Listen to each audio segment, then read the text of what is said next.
हम लोग निर्दलीय लड़ेंगे।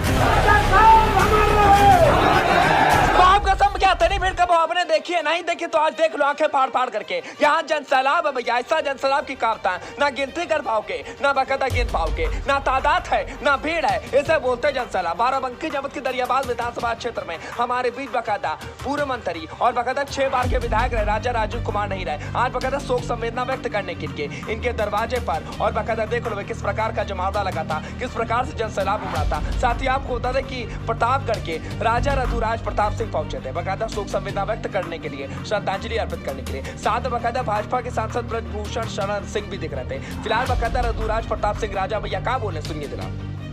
स्वर्गीय राजीव राजा से पारिवारिक संबंध बड़े पुराने हैं और जो क्षति हुई है उसकी पूर्ति संभव नहीं है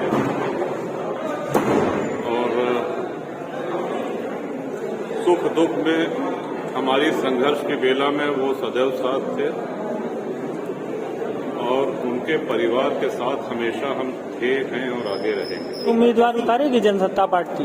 नहीं, देखिए ये राजनीतिक प्रश्न मत करिए क्योंकि कोई पॉलिटिकल प्रेस कॉन्फ्रेंस नहीं है, शोक व्यक्त करने आए हैं तो ठीक धन्यवाद। रघुराज प्रताप सिंह की तो भैया बात आपने सुने ली और बकायदा इन्होंने श्रद्धांजलि भी अर्पित कर दी। बकायदा दुख सुख के साथी थे, इनके साथ हमेशा रहे। इनकी बातें आपने जिस प्रकार सुनी, काका इनकी भावनाएं जुड़ी थी, सब आपने सुन लिया। लेकिन आपको बता दें कि बाराबंकी जनपद की दरियाबाद विधानसभा सीट से अब बकायदा भाजपा के लिए, समाजवादी के लिए, सबके लिए दिक्कत हो सकती है। कहा बताएं, निर्दलीय चुनाव लड़ेंगे रितेश कुमार। जी हाँ भैया, रिंकू भैया ने ऐलान कर दिया कि अब की बार निर्दलीय लड़ेंगे और बकायदा सारे समर्थक कह रहे हैं, उनके परिजन कह रहे हैं और उनके परिवार कह रहे हैं कि अब की बार भैया निर्दलीय लड़ना पड़ेगा और बकायदा श्रद्धांजलि अर्पित करनी पड़ेगी।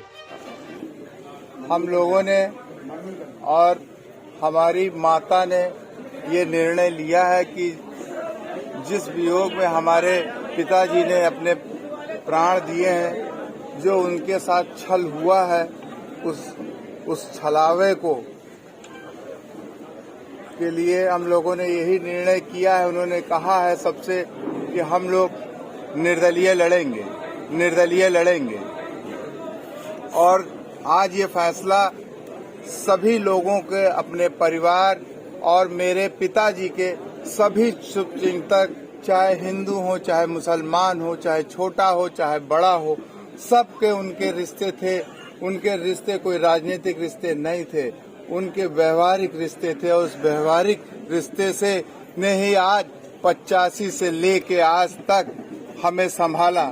मेरे पिता के माता पिता गुजर गए थे, ये दरियाबाद की जनता थी जो उन्हें माता पिता के प्यार की तरह रखा और इस स्थान पे रखा कि आप सभी का वो मान सम्मान के लिए लड़ाई लड़ते रहे।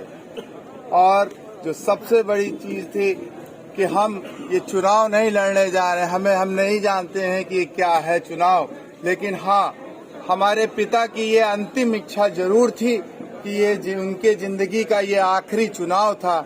ये चीज वो क्षेत्र में भी कहते थे, शीर्ष नेताओं से भी कहा था और उनके सम्मान के लिए हम इस चुनाव के मैदान में निर्दलीय लड़ने का घोषणा करते हैं। अब रिंकू भैया की बात तो भैया आप सभी ने सुने ली, लेकिन देखना यही कि इतना जन सैलाब जो दिख रहा था ये वाकई में वोट में तब्दील हो पाएगा या नहीं। ये दरियाबाद विधानसभा क्षेत्र से काफता है, हार का सामना करना पड़ेगा। 10 मार्च को कौन सा रिजल्ट लेकर आता है यही देखना। आप लोग कमेंट करके बताइएगा समर्थन में हो या नहीं हो सके तो वीडियो को इतना शेयर कीजिए कि खुद ब खुद पता चल जाए कि रिंकू भैया भारी बहुमत से जीतेंगे। पर बाराबंकी जनपद की दरियाबाद के लिए अखिलेश दास की रिपोर्ट। हो सके तो वीडियो को शेयर करना, कमेंट करके बताना और चैनल सब्सक्राइब करना कतई मत भूलना।